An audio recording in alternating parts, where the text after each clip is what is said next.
الحمدللہ الذی ہدانا لہذا وما كنا لنہتدی لولا ان ہدانا اللہ اللہم صلی علی محمد وعلی آل محمد کما صلیت علی ابراہیم وعلی آل ابراہیم انک حمید مجید۔ دوستو، آج کا جو یہ ویڈیو ہے یہ اس سلسلے میں ہے کہ حضرت علی رضی اللہ تعالیٰ عنہ کی جو بیٹی تھی ایک کلثوم، اس کا نکاح حضرت عمر رضی اللہ تعالیٰ عنہ سے ہوا تھا۔ یہ میں کوشش کروں گا کہ شیعہ بھائیوں کی کتابوں سے اس کا دلیل دے دوں۔ ایسی کوئی بات نہیں ہے کہ عمر رضی اللہ تعالیٰ عنہ اور حضرت علی علیہ السلام کے درمیان میں کوئی جو ہے نا وہ جھگڑا تھا یا وہ آپس میں لڑتے تھے۔ یہ ان کے لڑائی اور جھگڑے کی جو باتیں ہیں یہ بعد میں ذاکرین نے گھڑی ہیں۔ میں تمہید کو ذرا چھوٹا سا کرتا ہوں لیکن اصل چیز کی طرف آتا ہوں۔ یہ کتاب ہے الارشاد، شیعہ بھائیوں کی کتاب ہے، شیخ مفید کی ہے۔ اس کے اندر لکھا ہوا ہے حضرت علی کی اولاد کے نام کون کون سے تھے۔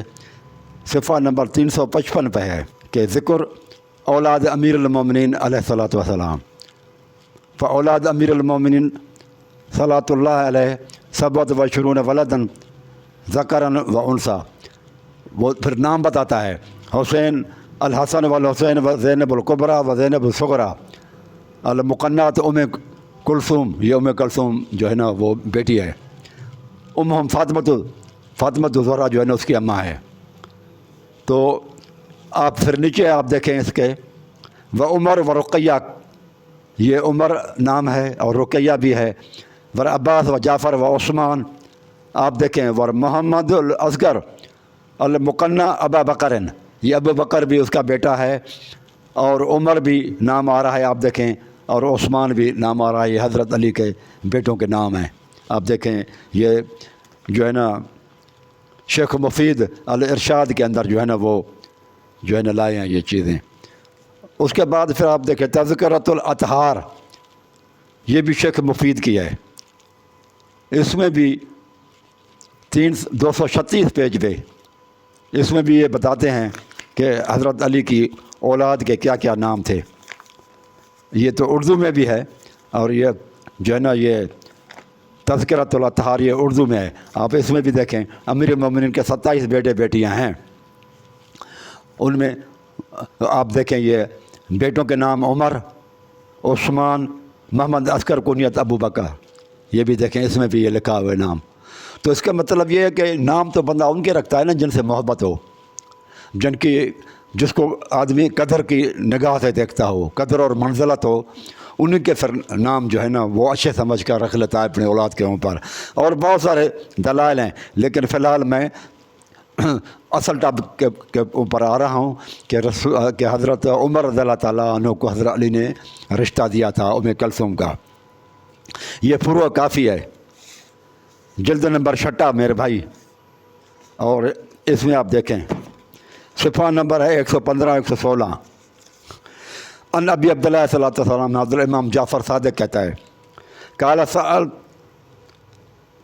عن المرأة، سوال کیا گیا ہے اس سے ایک عورت کے بارے میں، متوفی عنہا زوجہا، جس کا شوہر وفات پا چکا ہے، اتعتد فی بیتہا او حیث شاءت، وہ عدت جو ہے نا اپنے شوہر کے غم میں جو عدت ہوتی ہے وہ کہاں پوری کرے۔ قال بل حیث شاءت، کہ لگے کہ اپنے گھر میں کرے یا جہاں چاہے کرے۔ تو حضرت جعفر صادق نے کہا کہ جہاں چاہے کرے۔ پھر وہ کہتا ہے کہ ان علی، دلیل کیا دیتا ہے کہ ان علی علیہ السلام لما توفی عمر، جب حضرت علی علیہ السلام کے جو ہے نا وہ جب وفات پا گیا حضرت عمر، اتا کلثوم، تو کلثوم کے پاس آیا، فانطلق بہا الی بیتی، پھر اپنے گھر کی طرف لے آیا۔ تو یہاں پر 2 حدیثیں دی ہیں اور نیچے بھی ہے کہ ان علی لما مات عمر، 116 پیج پہ بھی ہے، جلد نمبر 2 ہے، جلد نمبر فروع کافی جلد نمبر چھٹا ہے، یہ 2 نہیں، چھٹا جلد۔ ان علی لما مات عمر، علی علیہ الصلوۃ والسلام جب عمر وفات پا گیا، اتا ام کلثوم کے پاس آیا، فاخذ بیدہا، اور اس کو اپنے ہاتھ سے پکڑا۔ اگر یہ غیر عورت ہوتی، بیٹی نہ ہوتی، تو حضرت علی اس کو کبھی بھی ہاتھ سے نہ پکڑتے۔ یہ ہاتھ سے پکڑ کے علی رضی اللہ لے آنا، اس کا مطلب یہ اس کی اپنی بیٹی تھی۔ غیر عورت ہوتی تو کبھی بھی پکڑ کے نہ لاتے حضرت علی۔ تو یہ تو آپ نے دیکھا فروع کافی جلد نمبر 6 میں۔ پھر اسی طرح سے یہ جلد نمبر 5 میں بھی ہے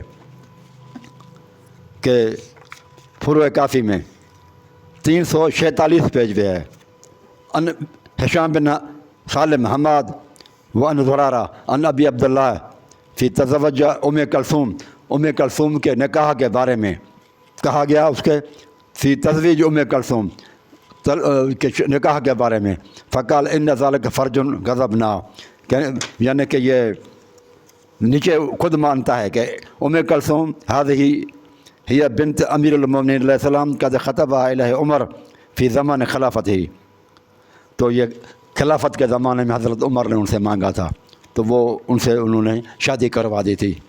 تو یہ بھی آپ دیکھیں اس میں بھی لکھا ہوا ہے۔ بھائیو اس طرح سے یہ کتاب استبصار اور جلد نمبر ہے 3، یہ معتبر کتاب ہے اصول کی التشیت کے ہاں۔ اس میں بھی ہے کہ ان ابی عبداللہ السلام سألت عن المرأة المتوفى عنها زوجها، جس کا شوہر وفات پا گیا ہے، ایسی عورت کے بارے میں پوچھا گیا کہ وہ عدت کہاں گزارے، اپنے گھر میں گزارے یا جہاں چاہے گزارے۔ قال بل حیث شاءت، جہاں چاہے۔ ان علی علیہ الصلوۃ والسلام لما توفى عمر اتی الی ام کلثوم فانطلق بها الی بیتہ، اور اس میں بھی یہی 2 حدیثیں اس نے یہ اس میں بھی لکھی ہیں، استبصار کے اندر بھی جو ہے نا یہ لکھی ہیں کہ شادی ہوئی تھی۔ تو یہ جو ہے نا میرے بھائیوں، اسی طرح سے آپ دیکھیں منتہی الامال، یہ بھی جو ہے نا عباس قمی کی ہے، اما ام کلثوم فحکایت زوجہا بعمر مستورۃ فی الکتاب، یعنی کہ کہتا ہے کہ ام کلثوم اس کے بارے میں یہ مشہور ہے کہ جو ہے نا اس کا نکاح ہوا تھا حضرت عمر رضی اللہ تعالیٰ عنہ کے بارے میں، 261 پیج پہ یہ لکھا ہوا ہے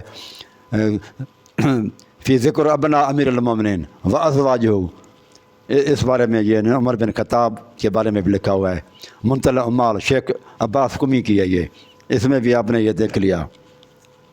اور اس طرح سے سیرت معصومین ہے، یہ امین علیہ السلام تبرسی صاحب کی ہے یہ۔ واما ام کلثوم فہی التی تزوج عمر بن خطاب، یہ عمر بن خطاب کے ساتھ ان کا جو ہے نا ام کلثوم کا نکاح ہوا تھا۔ یہ 211 پر لکھا ہوا ہے، یہ سیرت المعصومین امین علیہ السلام تبرسی کی ہے یہ کتاب، اس کے اندر بھی آپ نے دیکھا یہ بھی لکھا ہوا ہے میرے بھائیوں۔ اس طرح سے بخاری کے اندر جو ہے یہ آپ دیکھیں صحیح بخاری ہے، یہ حضرت عمر نے مدینہ کی عورتوں کو چادریں تقسیم کی، ایک عمدہ چادر رہی، جو لوگ ان کے پاس بیٹھے تھے ان میں سے کسی نے کہا امیر المومنین یہ چادر ان حضرت کی نواسی کو دیجیے، یعنی حضرت ام کلثوم کو جو حضرت علی کی صاحبزادی اور حضرت عمر کی بیوی تھی، تو اس کے لیے اس میں بھی انہوں نے کہا نہیں یہ کسی اور کو میں دے دوں گا۔ تو یہ بھی آپ صحیح بخاری کے اندر بھی دیکھیں، اس کے اندر بھی 2 جگہ پر 428 پیج پر بھی لکھا ہوا ہے کہ نکاح میں تھی۔ تو میرے بھائیوں میں نے بخاری ایک جو ہے نا سنی کتاب سے دی ہیں، باقی فروع کافی 2، سیرت معصومین 3، اور منتہی الامال 4، اور استبصار 5 کتابیں آپ لوگوں کو میں نے دکھائی ہیں، ان میں سے صرف ایک جو ہے نا وہ سنیوں کی ہے، اور 5 کتابیں جو ہے نا وہ شیعہ کتب سے دکھلائی ہیں کہ حضرت عمر کی شادی ام کلثوم سے ہوئی تھی۔ باقی لوگ بہانہ کرتے ہیں کہ یہ چیز نہیں ہوئی تھی، یہ سارے شیعہ کے کتابیں میں نے پڑھی ہیں۔ تو کتابیں اگر کوئی نہیں مانے اور کہے کہ اور بھی پیش کرو تو میں اور بھی پیش کر سکتا ہوں، 15-20 کتابیں اس پر پیش کی جا سکتی ہیں جن میں شیعہ کتب میں یہ لکھا ہوا ہے کہ نکاح ہوا تھا۔ تو بس آج اتنا ہی کچھ۔ اقول قولی ھذا استغفر اللہ استغفر اللہ استغفر